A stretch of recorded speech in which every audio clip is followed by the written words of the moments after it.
Director Ben made a graphic for it before the show. Director Ben, let people know what time it is right now. What season is it? That's right. It's hot board season.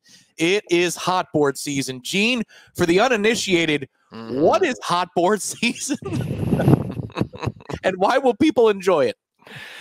Well, that means somebody is sitting down right now, and it's getting real warm underneath, and that means there's going to be some changes coming to the program real soon. And we're not the head coach, as much as I know a lot of people might right now, we see out of Norvell want that change. That's not happening, but everything else is up for grabs.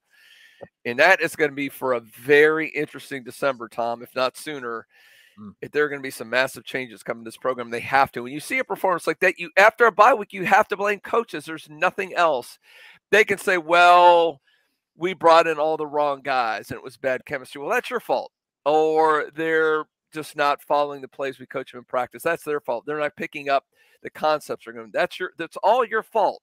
At the end of the day, if the blame falls on you for a team to be this bad, this fast, you cannot keep the same foundation you had before. You have to have massive upheaval. There's a couple cosmetic changes, a position coach here, there isn't going to do it. That's not acceptable. I just look at the teams that we lost to, and I'm looking at the numbers or lack thereof numbers by their names. It's literally one ranked team in the entire schedule that we lost to, which was Clemson.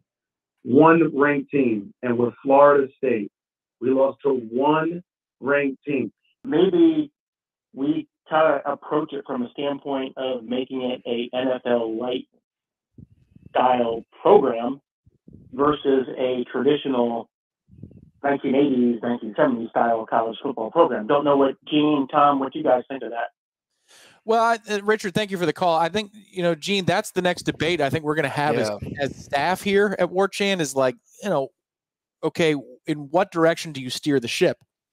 I still believe, and I know this is a debate that we're going to end up having, many of us on staff.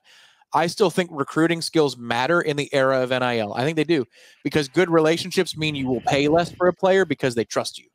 I think development does matter too, because if you can show a track record to the NFL, again, it's going to cost you less in the NIL game. If a parent can see a track record that you sent 9 dudes to the NFL in the last 6 cycles, then I think they'll be willing to take a couple of dollars less. If you don't have those things, maybe you have to pay more at NIL, but you really have to figure out what you want to be and what you want your staff to be about, because the group of 5 stuff that you have going on right now is not cutting it. I think that's what he was getting at there with the question. Yeah. How would you steer the ship? If it was Richard, you bring up a really good point, because I think there needs to be a philosophical change.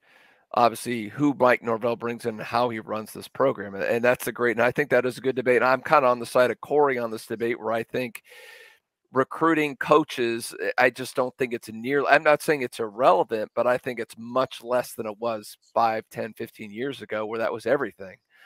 Because I think development is so much more important. You can bring the guys in. At the end of the day, I think they're all capitalists. I think, sure, if it's close between Alabama and FSU right now, hypothetically, Alabama's got a better track record of putting guys in the NFL.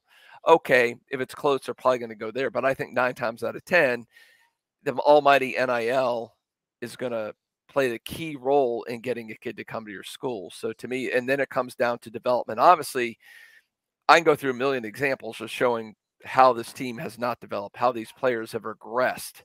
So that shows me we have coaches right now that apparently can't recruit, nor can they develop talent. So that's a real problem. So I think it's good to have, obviously, the scenarios you want somebody who can do both. And I think if you bring in an established guy with NFL experience, as long as he's got a bump on the wall and he's got some personality, I think that's going to help sell the recruits anyway. I've got NFL experience. I can get you there, da-da-da-da. So I think that fills that role in recruiting. But at the end of the day, when you get these kids in, they got to learn how to perform and not fall flat on their face like this team has this season. How you got here is how did I get here is the question Mike needs to ask himself. And whatever the answer is, it's like, this is what you said earlier. It's do the Costanza, do the opposite. Do the opposite. Mitch is asking, give us specifics. Gene, I think it's pretty simple. Other than the guys you mentioned and maybe one other coach, I don't know, maybe kind of, what they put on the field this year rises to the threshold of a fireable offense. If Mike Norvell were to choose to, he's got more than enough reason to fire basically anybody except for maybe Surtain and maybe Papuchis. No, I think I'd agree. Yeah. I think the ultimate question is, what is he going to do on offense? Yeah. To me, that is the big. I don't think Fuller's getting him. Realistically, I know there's some Fuller detractors. I think they've done what he just got a renewed contract. They've done okay. They've had a lot of issues, but it's nothing like the offense. The offense is arguably the worst in college football. And from the resources he had and coming from and what he's had brought in, it is all fireable. So that needs a complete overhaul. Is he willing to make those changes? Noel Buck 83, thank you guys for still doing the show. Need an O-line. Need to get rid of Atkins and Dugans, unfortunately. No development whatsoever. Appreciate you, Noel Buck, for contribution. Love listening to you guys, old Warchant staff. I'm a former college and high school football coach. I coached every position, cut my teeth, coached an offensive line. And just a couple of things real quick. One thing that probably bothers me the most is the lack, and you guys have talked about it all year, the lack of the evaluation of these kids they brought in. And then number two, with the offensive line, number one, running the ball, playing off the line is really real simple. It's a want to. And then number two, I don't think, just from my experience, I don't think they are being coached up. And I mean, not so much technique and stuff, but I'm talking about who they're working with, who they're climbing with. I mean, you see it every play. There's always somebody. And then critical plays, we talked about I thought offense was going up and down the field pretty decently. And then we have a third and medium, and Brock hits Benson in the hands, and he drops the ball. That's when it really seemed to start snowballing. And the last thing, and I'll get off here, is let's not panic. And I know you're probably, well, we're 1-6, why not? Well, we can't panic. I mean, we're talking about bringing in Urban Meyer, and you know what I'm saying? No, we're not. No. Thank you guys so much. We appreciate it, Joey, and thank you. Yeah, there's a lot of want to that's necessary in here, and it's not there. And so you make a great point. These were hypotheticals that were put in our court. The Urban name came out there, but no, nobody's seriously espousing Urban Meyer. I don't think anybody who's an FSU fan. I wasn't alive, Gene, for this team that I represent for my NFL squad, the Tampa Bay Bucks. That logo meant something years ago that is, I think, fitting for what Florida State is doing right now. Years of old.